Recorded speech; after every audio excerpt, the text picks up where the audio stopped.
Hello my dear students. तो कैसे हैं आप लोग। उम्मीद करता हूं कि आप लोग स्वस्थ होंगे, मस्त होंगे, अपनी पढ़ाई में व्यस्त होंगे। तो दोस्तों आज का हमारा टॉपिक है यूपी बोर्ड एग्जाम के लिए क्लास 12 केमिस्ट्री का मोस्ट इम्पॉर्टेंट टॉपिक।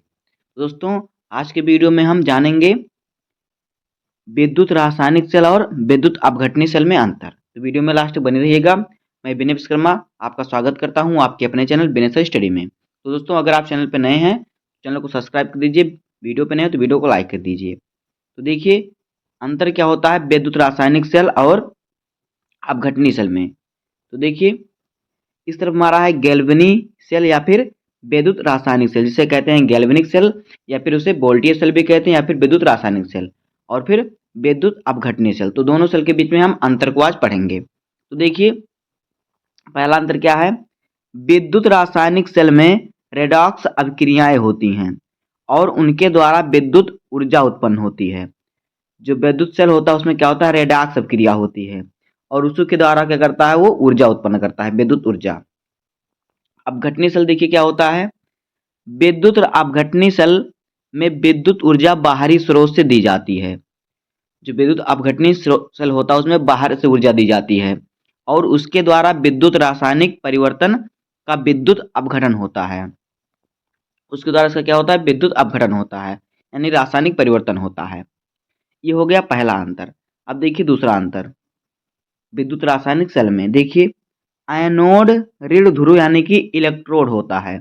जो एनोड होता है ऋण इलेक्ट्रोड मतलब कि उसमें ऋणात्मक धन होता है। जो ऋण होता है उसका ध्रुव जो होता है ऋण होता है, ऋणात्मक होता है। और कैथोड ध्रुव जो होता है धनात्मक इलेक्ट्रोड होता है, यानी एनोड माइनस का होता है और कैथोड जो होता है किसका होता है, प्लस का होता है। किसमें, विद्युत रासायनिक सेल में। लेकिन जो विद्युत अपघटनी सेल होता है इसमें एनोड धन ध्रुव होता है और कैथोड ऋण ध्रुव होता है, दोनों में अलग अलग होता है। ये हो गया दूसरा अंतर। अब देखिए तीसरा अंतर रासायनिक सेल में, विद्युत रासायनिक सेल में। देखिए दो इलेक्ट्रोड अलग अलग विलयन एवं अलग अलग पात्रों में रखे जाते हैं। जो विद्युत रासायनिक सेल होता है इसमें दो इलेक्ट्रोड अलग अलग विलयन और अलग अलग बर्तन यानी पात्र में रखे जाते हैं।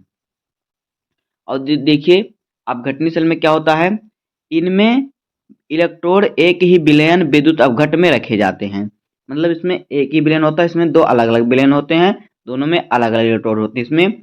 और अपघटनी सेल में एक ही में दोनों इलेक्ट्रोड होते हैं। ये हो गया तीसरा अंतर। अब देखिए चौथा अंतर विद्युत रासायनिक सेल में। जो विद्युत रासायनिक सेल होता है लवण सेतु या संध्र पात्र यानी दीवार जैसी आवश्यक होता है। क्या दीवार जैसा होता है। अब देखिए अपघटनी सेल लवण सेतु की आवश्यकता नहीं होती। कभी कभी अतिक्रियाशील उत्पादों को न मिलने देने के लिए सरंध्र रोधक का उपयोग होता है। जो विद्युत रासायनिक सेल होता है उसमें लवण सेतु जो होती है वो दीवार जैसी जो रचना होती है उसकी आवश्यकता होती है, संध्र पात्र की आवश्यकता होती है। लेकिन जो विद्युत अपघटनी सेल होता है उसमें नहीं होती इसकी आवश्यकता। इसमें जो कभी कभी क्रियाशील उत्पादों को अगर नहीं मिलने के लिए रोकना होता है तो इसे सरंध्र रोधक का उपयोग करते हैं। ये हो गया चौथा अंतर। अब देखिए पांचवा अंतर। तो देखिए विद्युत रासायनिक सेल में यह सेल के कार्य करने पर मुक्त ऊर्जा में कमी आती है। डेल्टा जी जो है क्या है, ग्रेटर देन जीरो है। तो सेल के कार्य करने पर मुक्त ऊर्जा में क्या होती है, कमी आती है, यानी ऊर्जा में इसकी क्या होती है, कमी होती है। लेकिन जो अपघटनी सेल होता है इसमें सेल पर कार्य होने से मुक्त ऊर्जा में क्या होती है, वृद्धि होती है, ऊर्जा बढ़ती है। तो इसमें दिया है delta G less than zero. अब आगे देखिए छठवां नंबर देखिए क्या है। छठवां अंतर है विद्युत रासायनिक सेल में सेल द्वारा कार्य किया जाता है। जो विद्युत रासायनिक सेल होता है इसके द्वारा कार्य किया जाता है, लेकिन जो विद्युत अपघटनी सेल होता है ठीक है सेल पर कार्य किया जाता है। तो इस प्रकार से हो जाएगा विद्युत रासायनिक सेल और विद्युत अपघटनी सेल में अंतर। अब देखिए आगे क्या है, अगला है धात्विक चालक और विद्युत अपघटनी चालन में अंतर। तो देखिए इस तरफ हमारा है धात्विक चालन, इस तरफ है विद्युत अपघटनी चालक। तो देखिए दोनों में हम अंतर पढ़ेंगे, हमारे बोर्ड एग्जाम के लिए मोस्ट इंपॉर्टेंट टॉपिक है। तो देखिए पहला अंतर देखिए क्या है, इस तरफ हमारा है धात्विक चालन, इस तरफ है विद्युत अपघटनी चालन। तो देखिए धात्विक चालन क्या होता है? नंबर 1, धातुओं में विद्युत धारा का चालन इलेक्ट्रॉनों के प्रवाह से होता है। जो धातु होते हैं उसमें जो विद्युत धारा प्रवाहित होती है इलेक्ट्रॉनों के द्वारा होती है। लेकिन देखिए विद्युत अपघटनी चालन क्या होता है?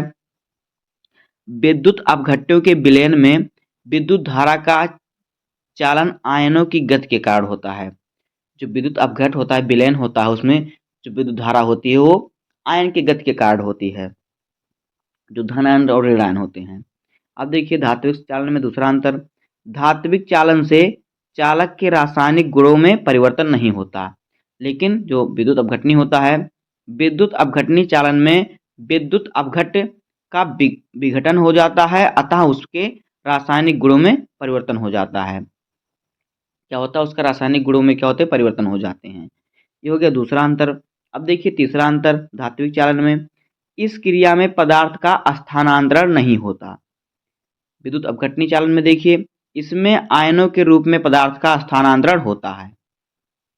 अब देखिए चौथा अंतर धात्विक चालन में, ताप वृद्धि से धात्विक चालकता का मान कम होता है।